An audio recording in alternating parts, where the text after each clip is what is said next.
हे दोस्तों, आप लोग का स्वागत है मेरे चैनल पर। आप देख रहे क्रेजी फॉर भोजपुरी। चलो वीडियो स्टार्ट कर। पूरी सिनेमा टीवी चैनल पर रिलीज होने वाली मूवी की लिस्ट आ चुकी है। मूवी का नाम है सास गाड़ी देवे। ये मूवी टीवी चैनल पर रिलीज होने वाला और बहुत बेहतरीन मूवी है भाई। इसका ट्रेलर देखा तो एकदम ज़बरदस्त है। स्टार कास्ट में नज़र आने वाला है काजल यादव, बहुत सारे कलाकार।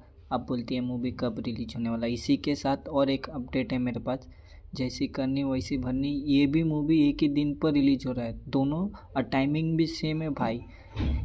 सास गाड़ी देवे ये मूवी 17 जनवरी को शाम 5:30 बजे रिलीज हो रहा, और सुबह 18 जनवरी को सुबह 9:30 बजे रिलीज हो रहा। और ये भी जैसी करनी वैसी भरनी, ये भी 5:30 बजे ही 17 जनवरी को रिलीज हो रहा और सुबह 9:30 बजे रिलीज हो रहा। तो कमेंट करके बोलिए कौन सा मूवी सबसे पहले देखोगे।